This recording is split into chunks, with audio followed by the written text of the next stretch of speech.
Good morning,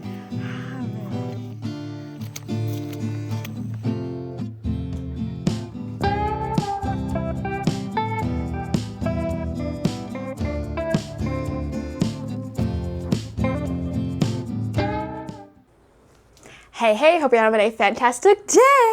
Welcome to another fun reading vlog. I've got some really fun picks picked out for this vlog, I think. But let's get right into it. First off is Road Trip with a Vampire. Now, this is one of my most anticipated reads of the year. I have loved the first two books in the series because it's a set of three. This is the third book of an interconnected standalone series. My Roommate is a Vampire and My Plus One is a Vampire, I believe, are the first two books. Absolutely loved this book, or loved the other two books in the series. I'm hoping to really love this book in the series. So this follows our main character who is a witch, and then our other main character who is a vampire, and somehow they meet up, and our main character who's the vampire lost all of his memories, and I believe the witch is kind of on the California coast, just trying to live her life, trying to be away from vampires. Somehow they connected and they go on this road trip. It's fun, it's quick, it's easy, it's more like a lighthearted romance, and I think it's just going to be really fun for summer and then going into fall, because I'm so ready for fall. I am not a summer girl. I'm not a summer girl. Give me fall all day long. I don't care. Anyway, really excited for this. Next one I have is, I just picked this one up in the store with Road Trip with the Vampire not that long ago. I've never heard of this before, so honestly, I have no expectations going into this. And I like that. I like that about it. I feel like sometimes with the world of social media, and even though I'm not on social media that often, I don't have Facebook or Instagram on my phone anymore. I check them maybe once or twice a month. But I still see some because I watch YouTube all the time. Obviously, I love YouTube.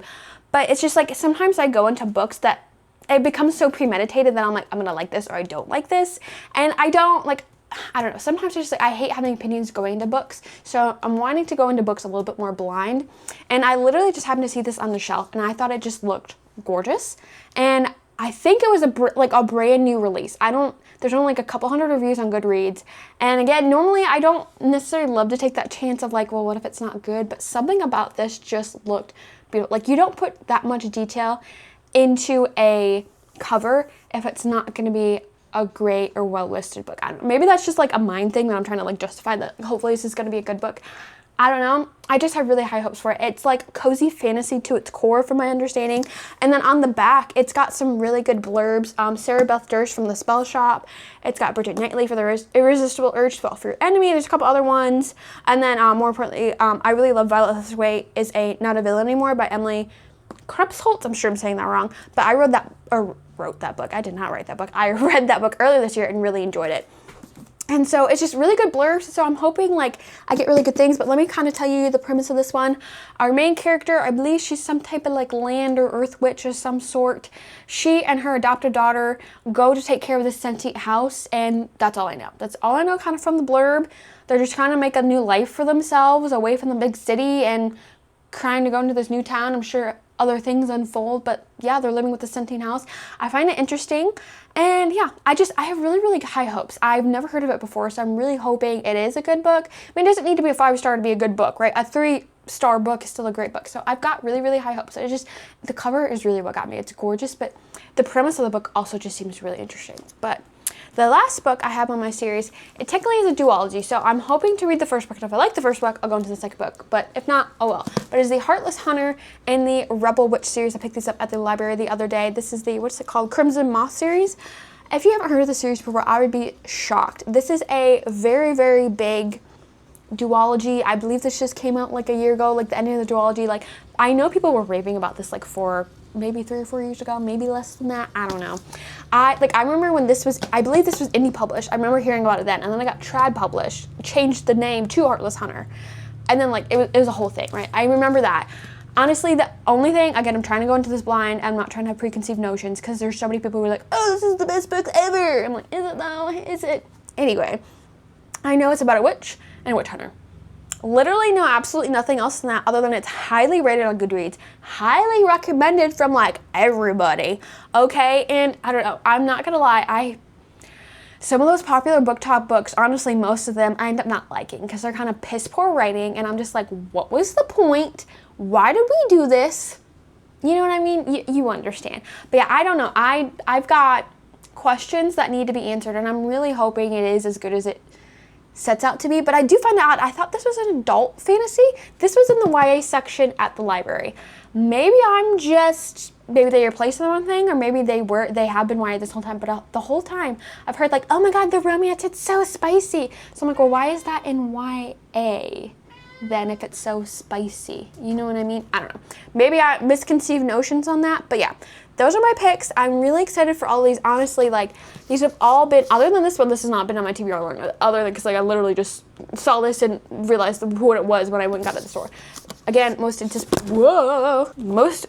new one, most anticipated read, and then this has been sitting on my TBR for a heck of a long time. So I'm just going to try it, get me ready for fall, because I'm all about fall, and yeah, so let's get right into it.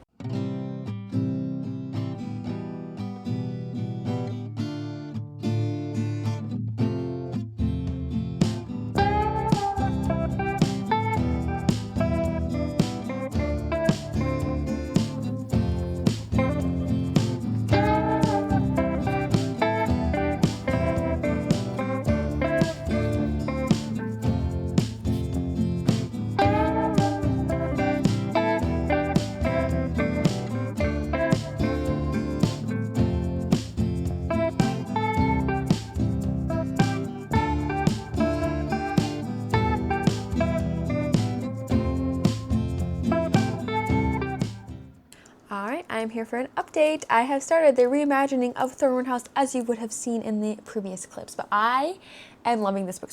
First of all, let's just take a moment for the cover, okay? Take a moment. This cover is it truly is just gorgeous, like cottage core to the vibe, but it's just beautiful. Like, it really does, it just looks like a really beautiful painting. But anyway, let me get on with the story. I am loving it. I am on page, let's see, 141 on chapter 14, and I am loving it so far. It's just a really sweet, like, cozy feeling, like, obviously cozy fantasy vibes, of course, because that's what it is, but the way it's going about it's so well, because again, like, I think that's what I love most about fantasy books, is because it's not so high stakes. I am just coming off of a different read, a really more high stakes book in the first in the series, Half City, which you will see in a different vlog. I like to film several vlogs all at once because I am very much a mood reader, so I kind of like dip back and forth between a few different books all at the same time while like still keeping on track. Organized chaos, okay? Organized chaos. But anyway, but from this book, it's really high paced, high stakes, and it's like only the first in the series, and so it's nice to get into a cozy fantasy book where kind of like there's lots of stuff going on, but it's not like so high paced you're like ripping to get through the pages, right? You're taking your time, you're enjoying yourself. The scenery is gorgeous in this, but what's happening in this book, Evie is some type of like earth witch, right? But she's like very, very like has heavy magic, right? Like good magic, but she is like, I don't remember what it's called, but it's pretty much like the disaster relief people, right? But she goes in, she's the one on the front line. She, with all this land magic and earth magic that she has, she goes and helps with natural disasters, hurricanes, and like things of that nature, right? Well, she signed up when she was like 18 and she's like 25-ish now, right? But she's pretty much like an indebted, like you would like your soldier in the military, right? Like she doesn't really have any choice in like things that goes on with her, like what happens. It's like it's a very meaningless life, but again, she's always on the front lines. But she has since adopted, or is trying to adopt, Ruby, who is now 11, and she is also like a younger witch, and she has kind of like futuristic abilities, if that makes sense. I don't remember what they call it in this book, but they're very sought after for like the disaster relief people, right? And so Evie kind of takes it upon herself. She wants to quiet her life. She wants to get off the front lines. She wants to fully adopt Ruby and be there for her and just kind of step away from like the heaviness of the city and things like that. And she wants a reprieve. So she goes and finds this listing for this house. And like there's like 20 sentient houses like living like left in this world, right? And so she's really excited because she's supposed to be this caretaker of this small town, and the witch who is connected to this house is like the healer for like all the people there in like these small communities. And it's like it's like a small town doctor vibe, right? And I really like that. And like the power she imbues into the magic, she then bonds with the house and she takes care of it until the end of her days, and the house takes care of her too, right?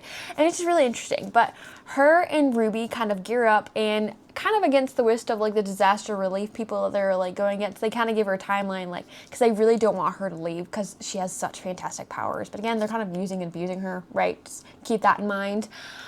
So she wants to escape that, and she goes to this small town, ends up her and Ruby getting to this house. She gets there to the address and the house is gone.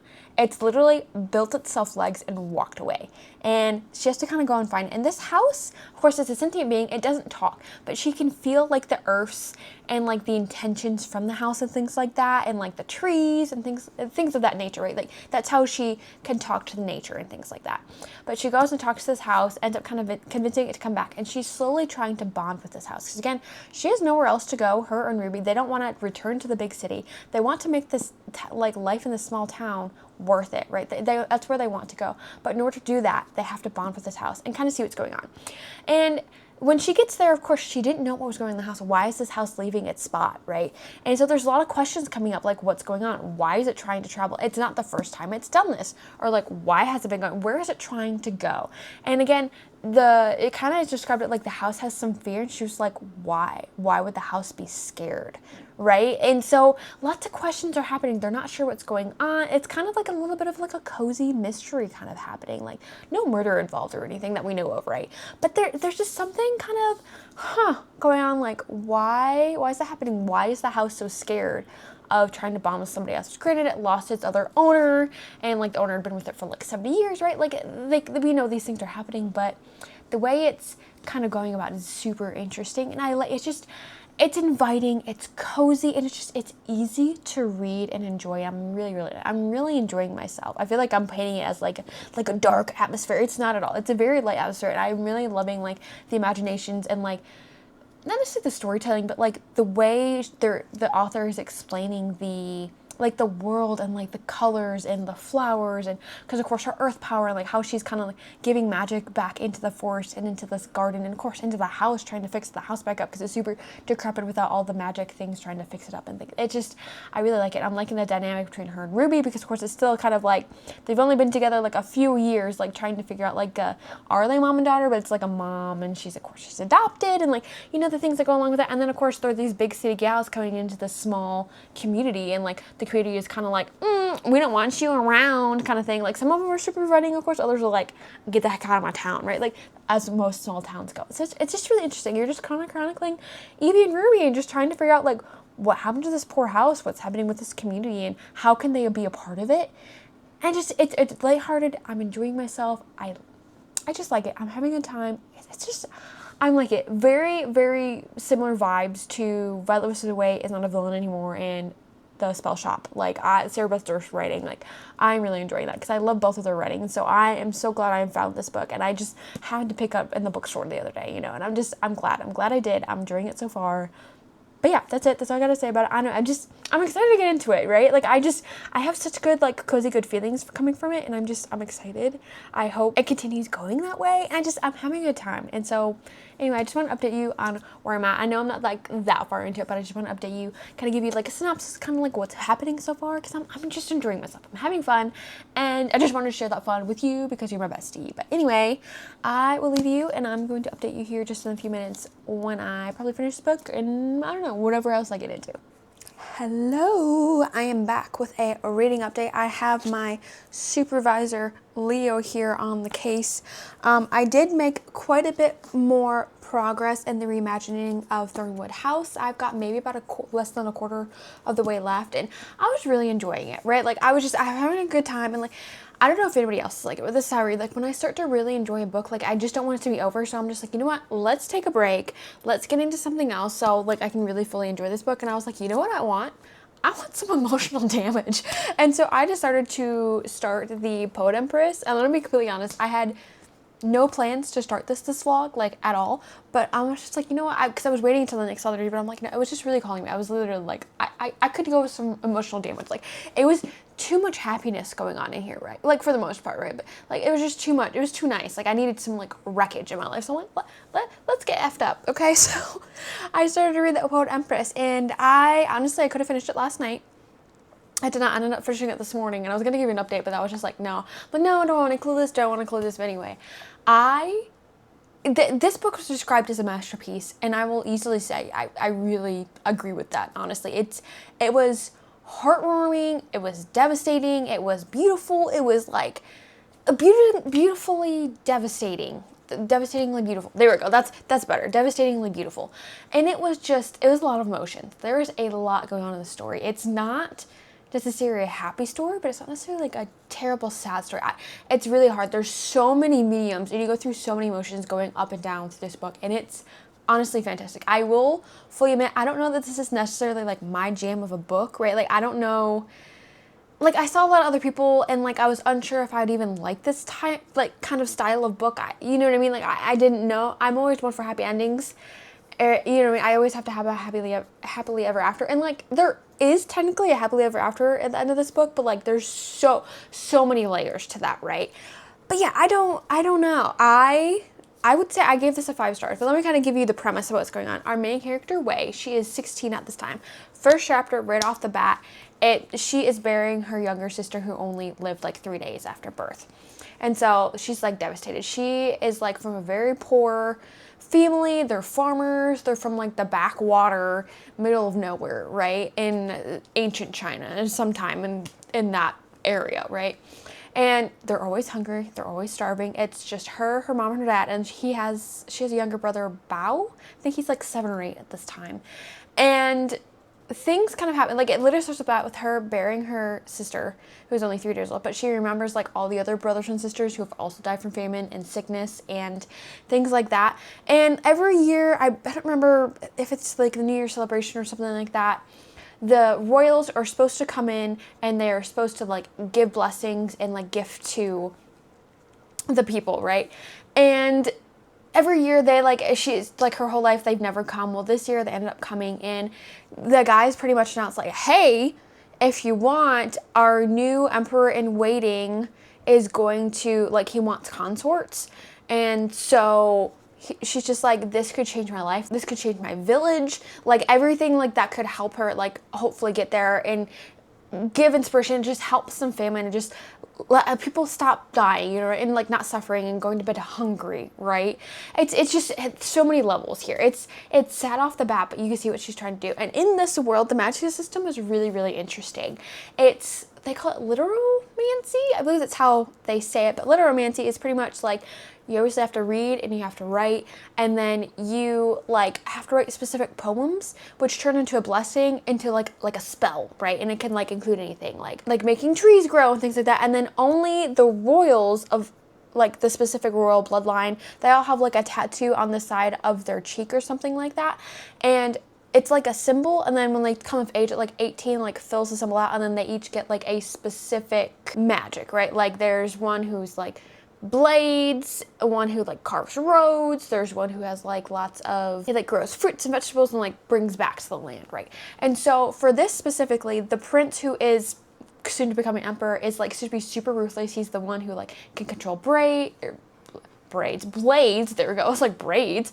He can control a bunch of blades, he can make them out of nothing, and it's super big power, right? But he's like super ruthless, like kills lots of servants, right? But again, Wei taking her life in her own hands, and she's like, hey, I want to pretty much save my family, I want to save my village. And like, the first few chapters are so beautiful because it's Wei like really like, please take me, like, I know I'm nothing, I'm just like a backwater girl, I'm not even a city girl, I'm illiterate, because of course women at this time are not allowed to read, that's like against the law.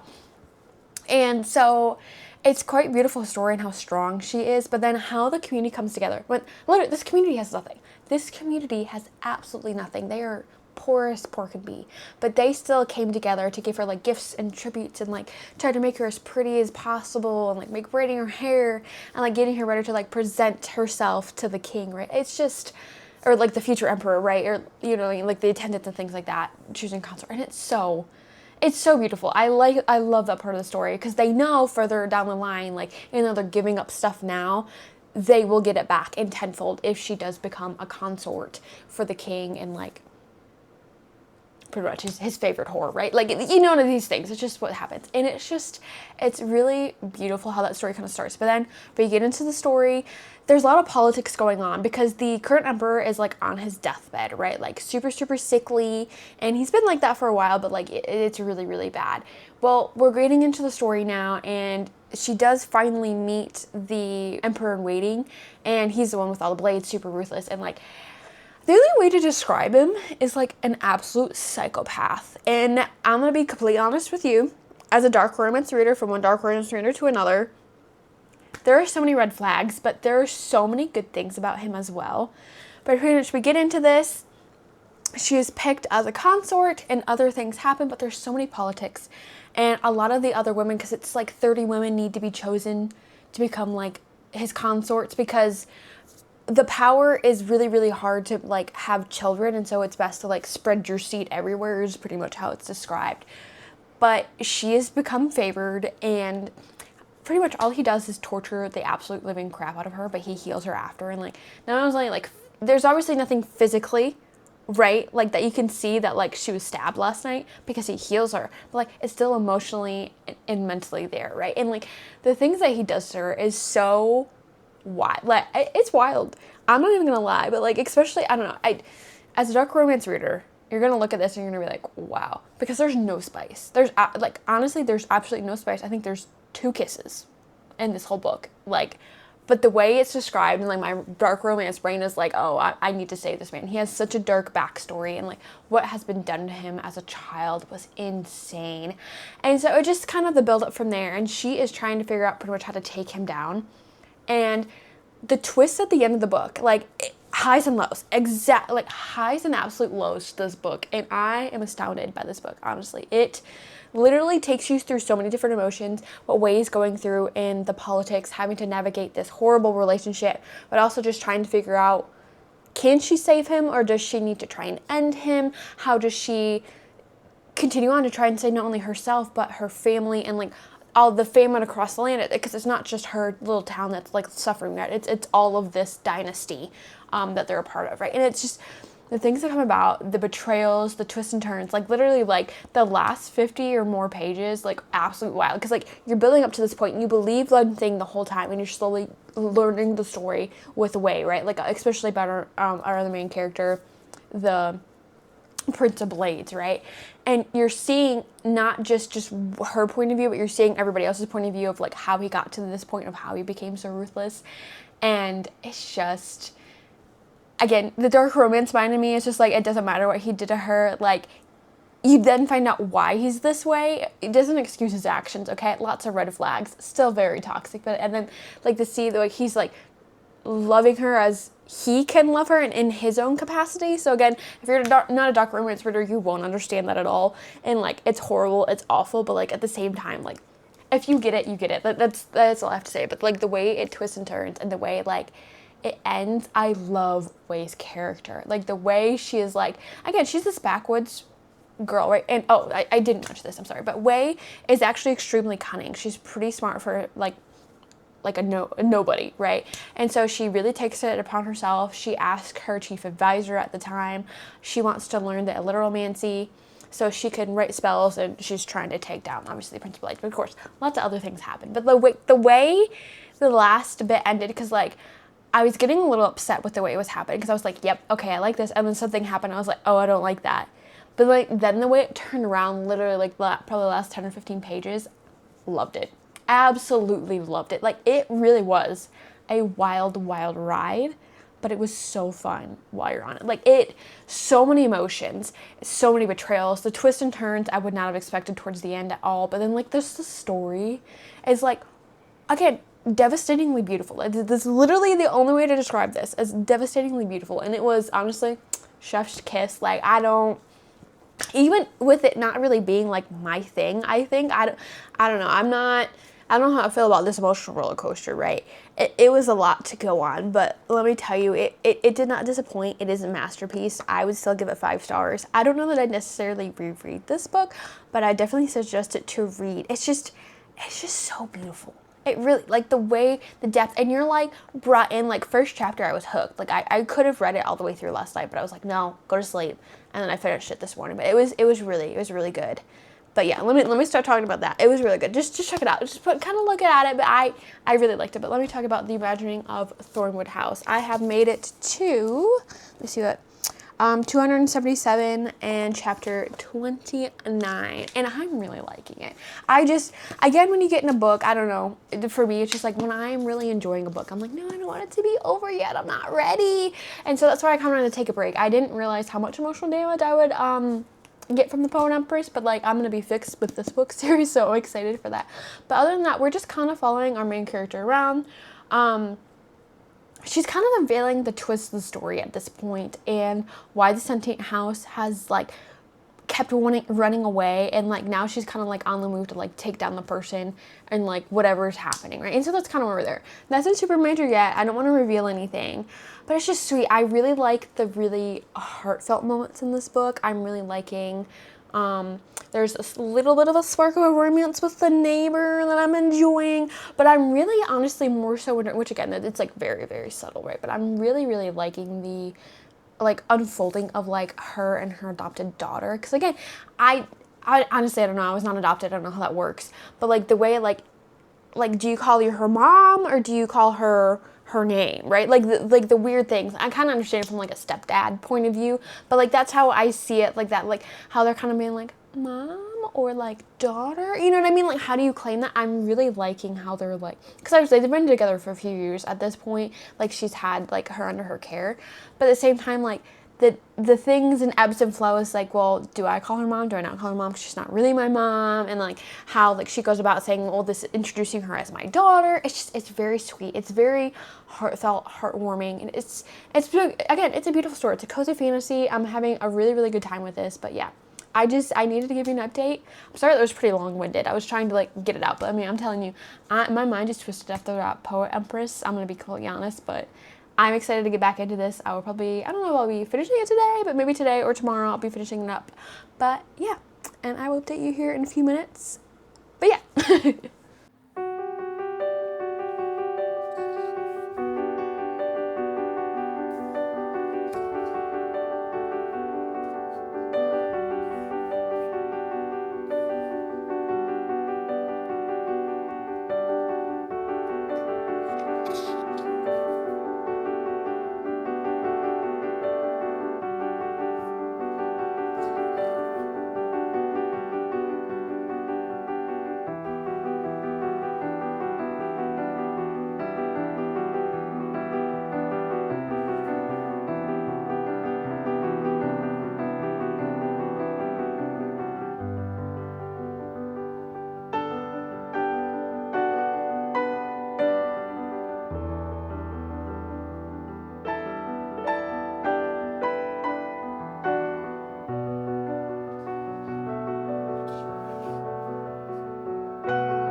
Okay, I'm here for an update. I have finished the reimagining of the Thornwood house, and it is cute beyond belief. It's beautiful. I really enjoyed the storyline. It was fun. I really enjoyed this book. I really love the way the house is portrayed too. So if you've ever read or watched what is it called on Disney, Encanto, you know, where the house is, it's kind of like a sentient house, and Mirabelle is the main character, and she kind of feels like outside her family because she didn't get a door, she doesn't have a magical power, right? And Casita, the house Casita from that movie Encanto, this is like, it's very similar vibes to the house. Like the house is struggling and having a hard time. Remember, like throughout the movie, like the house is losing magic, and same in this book. House is losing magic, and then slowly as the magic is being restored and things like that, it's really fun. I enjoyed that. It's very similar, like kind of sentient like vibes with this house. I love it. It was cute. It was fun. I really like how the house can't talk. Like it does express its emotions in the way that it gets explained. It's like you understand what it's saying, and I really like that. I thought that was really interesting. I don't know that I've ever read something like that before, like even with other like sentient houses or like plants and things like that. I like the way that was really done. I love our main characters, her development, like our main character with her daughter or adopted daughter Ruby. I think is really cute, like how it kind of comes together and how they're really making this house a home, regaining this house's trust, trying to save it. like getting incorporated into the small town, I think is really cute. And like, I really like their development together, but then like really showcasing our main character's powers, I think is really interesting too. I don't think I mentioned this in the last update, but of course she's a land witch, but she doesn't just like control the elements of like the earth, right? She also, I don't know, the way it was like described is like she's also a really big healer, because she can cultivate all of these different things. And even though like it's for the earth, like it's connected to humans as well, and like all the other tinctures and like herbs and things that like that she can grow and help, but she also like puts together to help people heal as well. I think that was just really interesting. I thought that's a really cool like magical aspect of her power. She's not just like a land witch to like control storms and things like that. Like she can actually heal people with like the certain things. It was really, really cool. I really like this world. I really enjoyed this book. I would highly suggest it to add it to your TBR. I'd give this probably 4.5 stars easily. It was fun. It was enjoyable. Very similar vibes to the Spell Shop. Like the world, like the way it explains the world and like how we're looking. It was so beautiful. I really, really enjoyed this. Highly, highly suggest this. I liked it. I'd read it again for sure.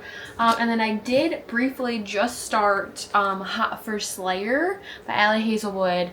I think it's less than 100 pages. I'm already like 50% of the way, and I am like giggling. It's so funny. I'm really, really enjoying myself already. And it's pretty much our main character. I think she goes by Ethel, but she's a vampire. She's like hundreds of years old, right? And then her nemesis and our other main character is a vampire slayer, and he's been like tasked to like murder her or like get rid of all of her bloodline, right? And she keeps evading him. And like the first chapter or so is just kind of explaining like how she's evaded him the last like several times, like because he usually meets up with her like once a decade or something like that, and like the way she escapes, and it's just really, really funny. Well, something happens and he ends up getting amnesia and like hitting his head, so he doesn't remember who he is. And like Ethel was there, and she like could have killed him but chooses not to.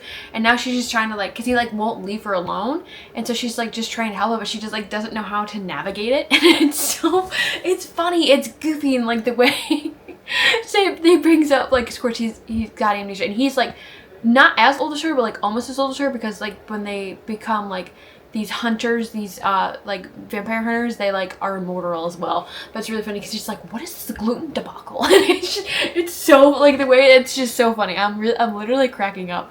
I'm enjoying myself.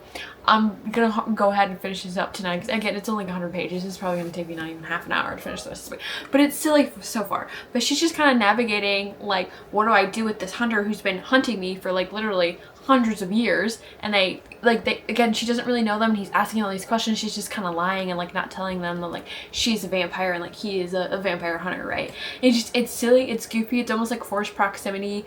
But then there's also kind of hints like, because she's been alone for a very long time. Vampires are very lonely, and like they're not like good grouped together in this storyline. I just find it interesting. So she's kind of wondering like what's happening, like some of the things that he's being said. I'm like, obviously it's a romance. I'm sure they're gonna get together at some point, but I was like, it's seeming really cute so far. But yeah, I'm enjoying it. I just wanted to update you.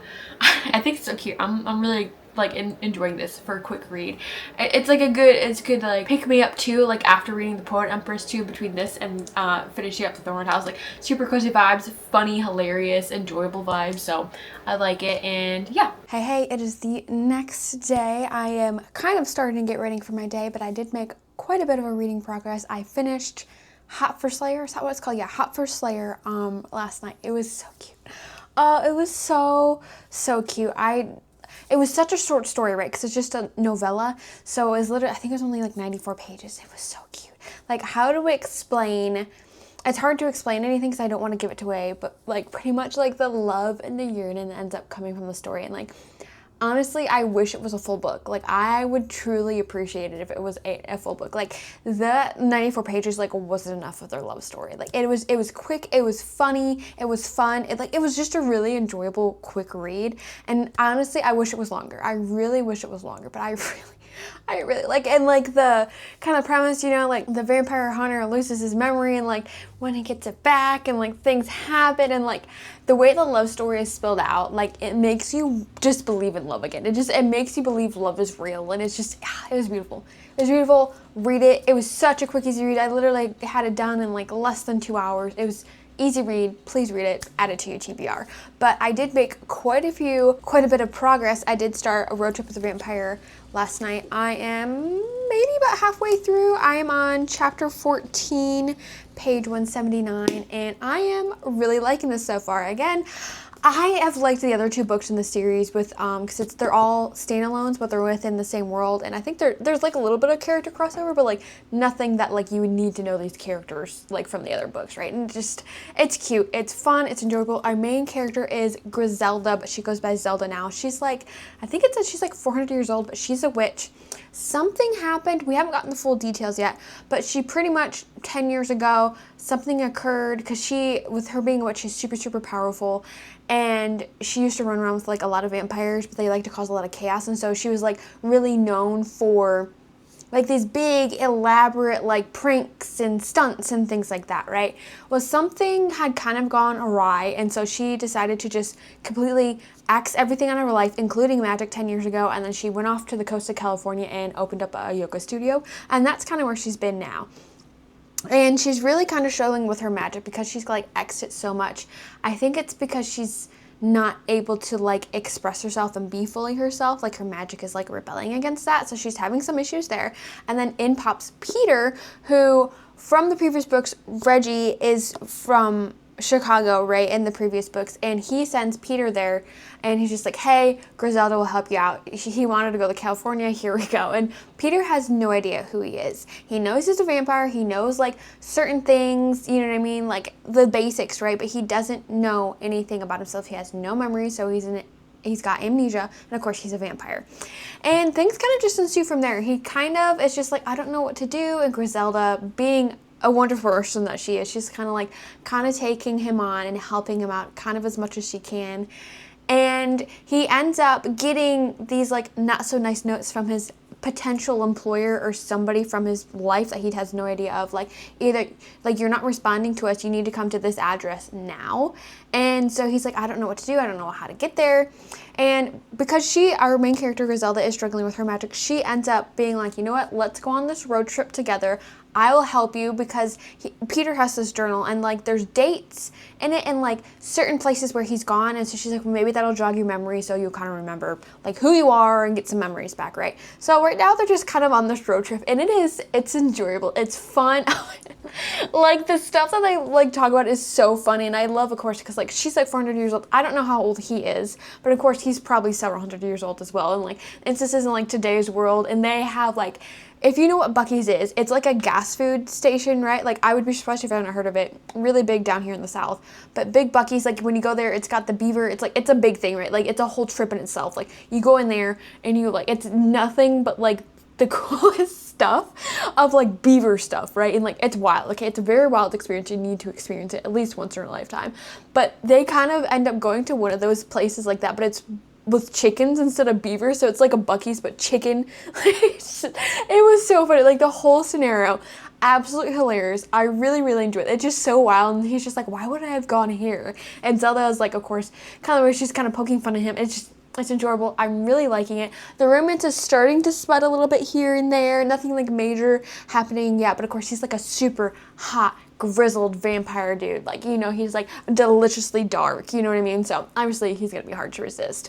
And Zelda just seems like this, she wants to be wild and carefree, but she's so worried about her past life that she like doesn't know how to like incorporate her magic back into the world. She's so like scared to do magic too, so I'm interested to see how like that kind of evolves. Hello, Leo. I've got a friend down here. But yeah, I'm liking it. I'm enjoying it. It's so fun so far. And it's just like, it literally is making me laugh out loud. And I'm really having a good time. And it's just some of the instances they're getting in like that. It's like the chicken place, but like the Buc-ee's, like this gas station. It's so funny, super enjoyable. I'm liking it. I have really high hopes for the rest of this book. I'm flying through. I've just been reading it throughout this morning, just having a little bit slower morning after I have worked out and all the other things this morning. But I'm really enjoying it. It's fun.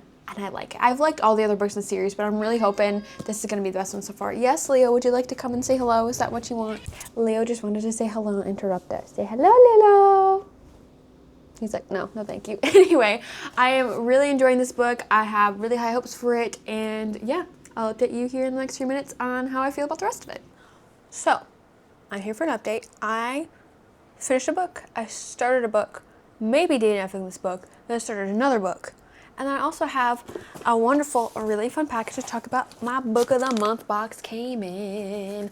I love Book of the Month. This is not sponsored by them at all. Hello, Leo. Keep really running there. Not sponsored at all, but I just wanted to share it with you.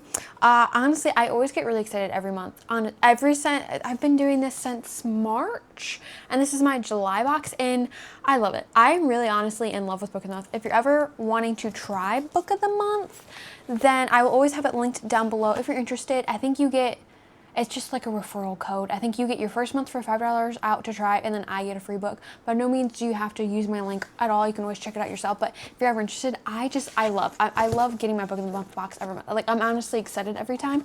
And I keep adding more books other than the one book. But the first one I got is My Stormy Weather. No idea what it's about. I believe it's about two meteorologists, and it's just like best friend's brother. Pretty sure. And it's like a contemporary romance. That's all I know. Good things. I have really good. Every book that I have read from Book of the Month, I have loved and enjoyed. So that's all I know. That's all I know and care about. And then this one, this was kind of been on my radar. I have no idea what box this was in beforehand, but I got it. Hopeless Necromantic. It keeps popping up on Book of the Month, and I think it just looks so cute and silly and goofy. And I know it's some type of fantasy. I think he is obviously some type of necromancer, and then I think our female main lead, or one of the other main leads, is an alchemist, and things kind of ensue from there. Again, it's like a romancy, but in fantasy. Hello, excuse you, sir. He's trying to, here, do you want the box? There you go. He needs the box. But anyway, though, but yeah, it seemed really cute. I've been looking at it for like the last month or two, and I'm like, you know what, I might as well get it, because when you do one book, like, you can add on another book for like $5 or $10, and so I was like, you can't beat that for a hardback. But anyway, that's my little book haul. I'm really excited to get into that. So I think after this vlog, I might get into at least one of these, but maybe both of these, because I am really excited for both of these. But anyway, as to the reading update here, I did finish Road Trip with a Vampire, and honestly, I loved it. I absolutely loved it. I think it is, I will confidently say, my favorite of the trilogy. Yeah, I would confidently say that, because I think I gave all the other two like maybe a 3.5. I would give this one easily a 4-star. I really, really liked it. I think it was sweet. I loved the romance in it, and I will say it did kick it up a little bit in spice. If you hear my husband in the background, I apologize. He's back there playing video games and forgot to close doors. But anyway, but yeah, the spice did kick up just a little bit, and like I liked it, but I think it really fit our characters for like the kind of intensity of that. Like, it's not like full of smut or anything like that. It's just the intensity that was there, and like the way it just went about. I think it made sense for our characters. But I really liked it. We really just ended up following along Zelda and our other main character, Peter. Sorry, I was like, what is his name? Peter? Something with a P. Peter, and like obviously Peter ends up getting his memories, but like the way the story ends up getting intertwined towards the end, I think was really cute. And like what I think I love most about these books is, even though it's like a slower, intentional pace, right? But it's not so like when you get to like the third act conflict, right? Like before like the plot. And once it gets there, it's not like, oh my gosh, like I can't believe this. You're just like, oh, okay. I like you could kind of see some of the hints of like what was going to happen, like some of the hints there. And it was like, it's a bit more mellow, and then you finish up the story, it's not like, oh my gosh, and then down spiral, right? Like it's just kind of like a good bump along the road. I don't know if that makes any sense at all, but in my mind it does. It's not such an intense read. It's fun, it's enjoyable, and it's more lighthearted. And I really like these characters, and I really do think the writing has gotten much better. By no means was it bad at all in the first 2 books, but I feel like, I don't know if just because I've now read all 3 books from her, like our Jenna Levine, our author, but I really feel like this was a lot smoother, and I think it read a lot better. And the other books were still absolutely phenomenal. Like, I would suggest those like every day, right? Like, those are such good books. But this one, I think it just smoothed it out. I think it was, by no means rough around the edges, but I think it worked. It really worked. I like these characters a lot.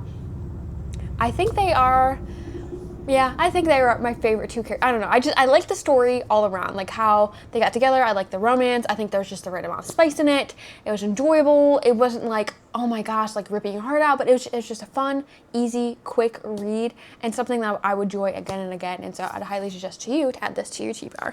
And the next book, I wasn't sure if I was going to add this to like this vlog or not, but I figured we could just talk about it. I did start The Rise of Kiyoshi by FCE. So I didn't realize, but the other day when I was in the library, because you know, Avatar: The Last Airbender just came out, the second season on Netflix. If you didn't know, it's fantastic. I watched it not that long ago. It's been a few weeks now, actually. But anyway, I watched it and I was like, oh, I was in the library the other day. My husband's like, oh, look, they have the Avatar books. I'm like, they have Avatar books?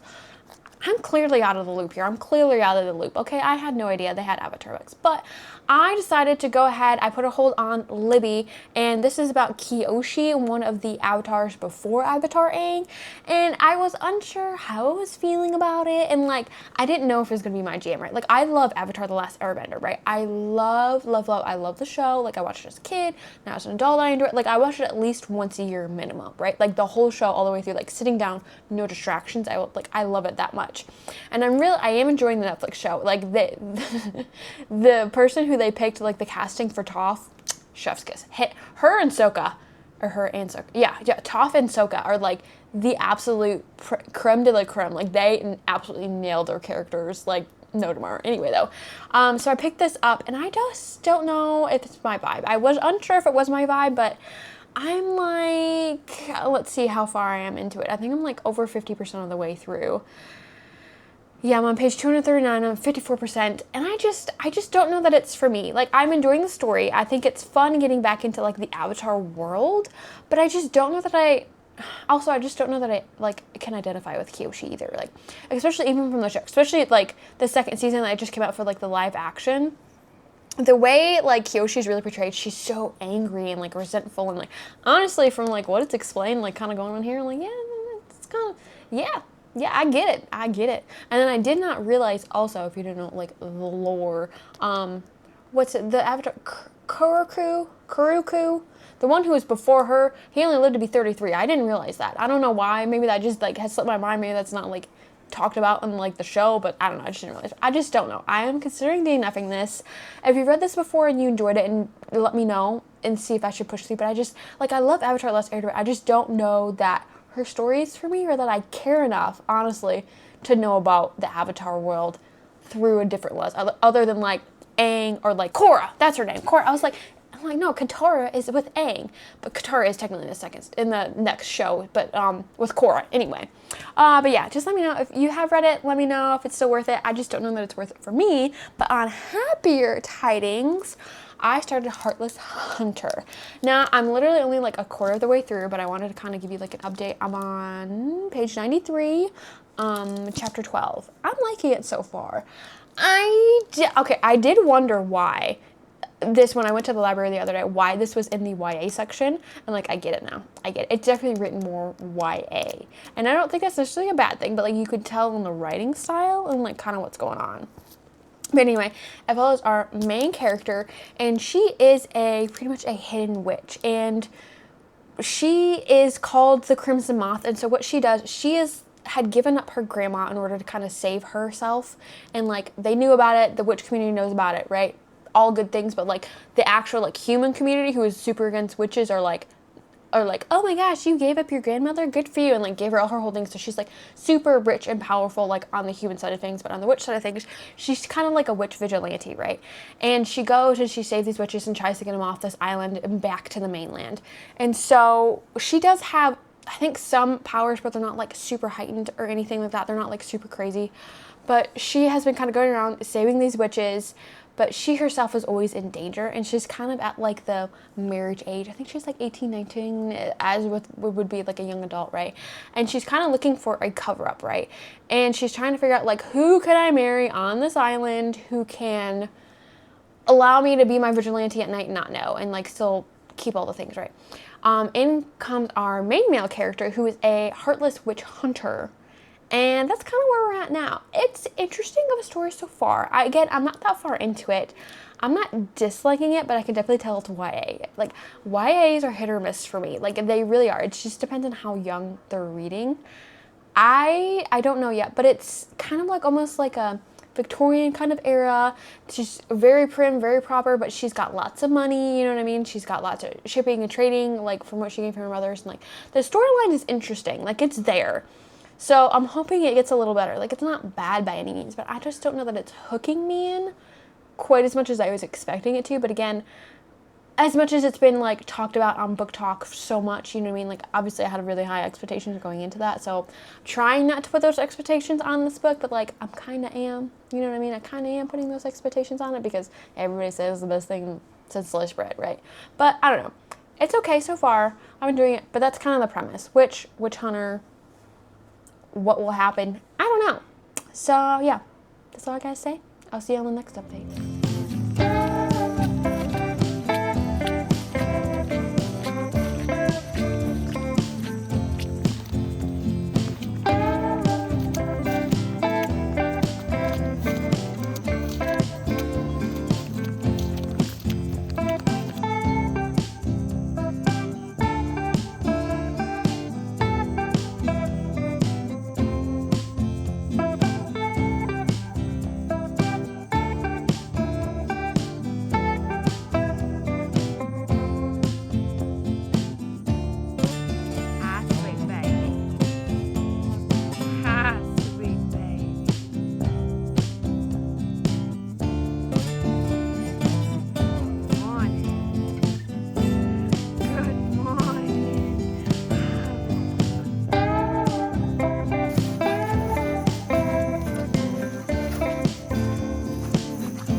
I am here for an update.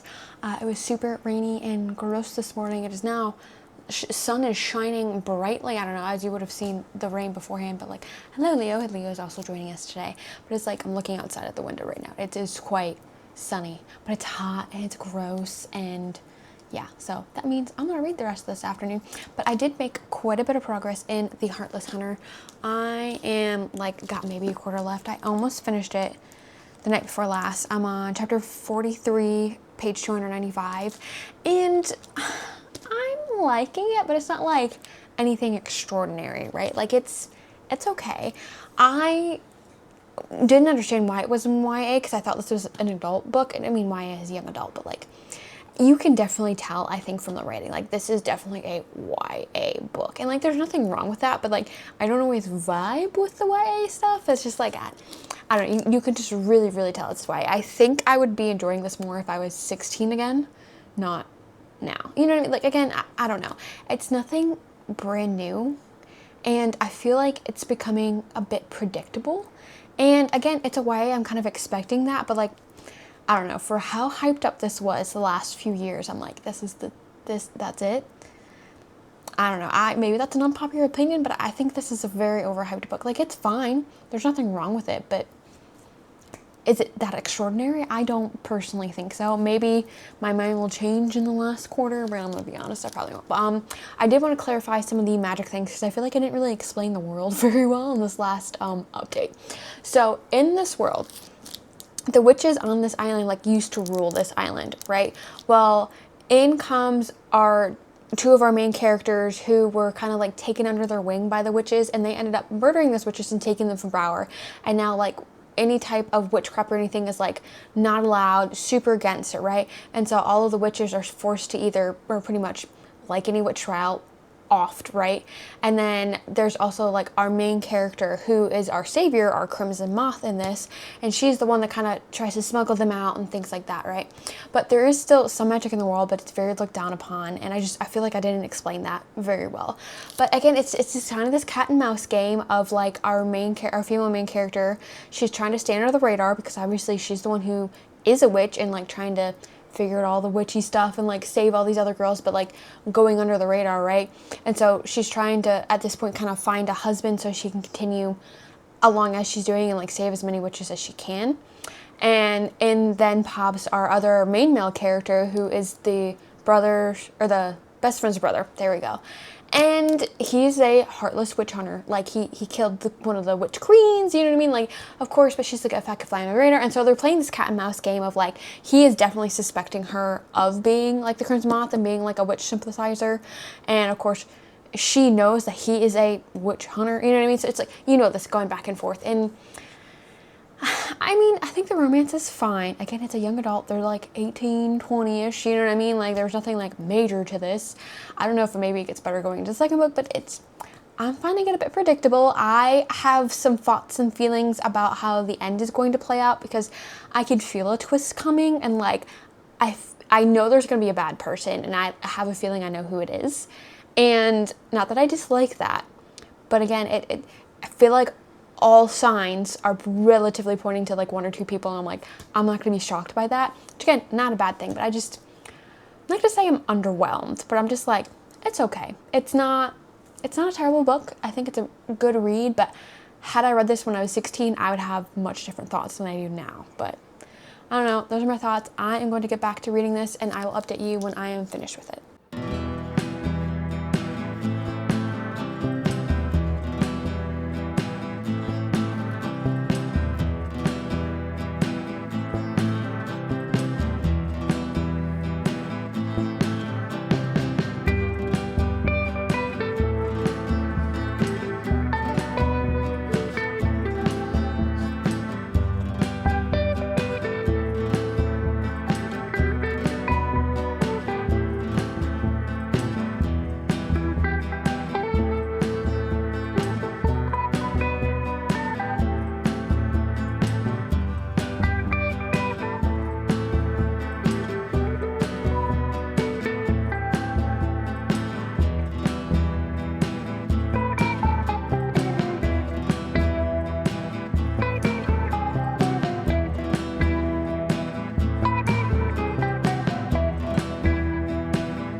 Okay, I just finished Heartless Hunter.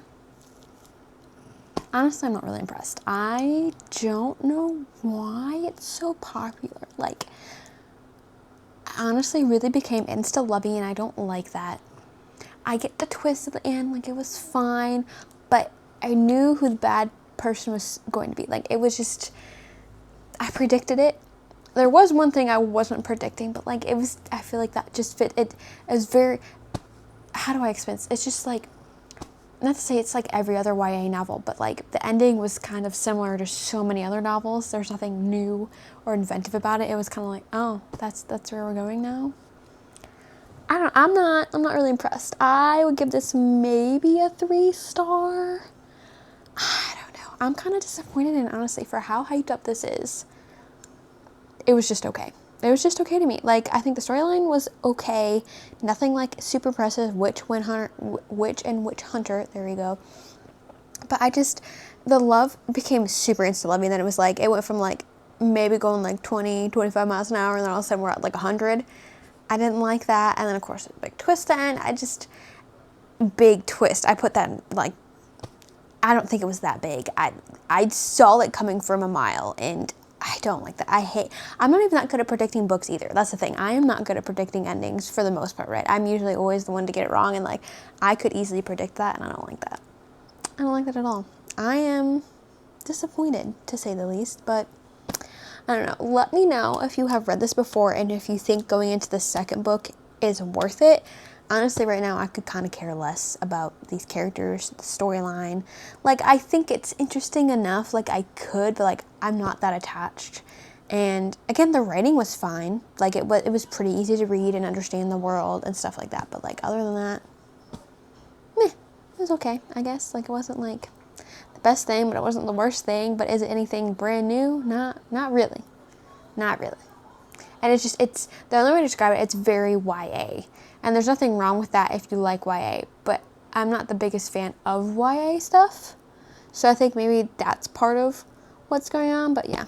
Anyway, I'm just going to go ahead and wrap up the video here.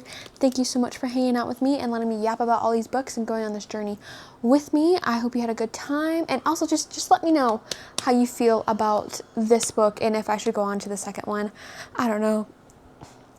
I think also from reading like the masterpiece of the Pearl Empress and then kind of like going into this after the last few books, like, you can't compare. Like, that was phenomenal story, right? Even the Thornwood, whatever the Thornwood House book was, like, that was so beautifully written and something different. This is just like very basic YA, like nothing to it, you know what I mean? Anyway, hope you had a wonderful time, and I will see you on the next one. Happy reading.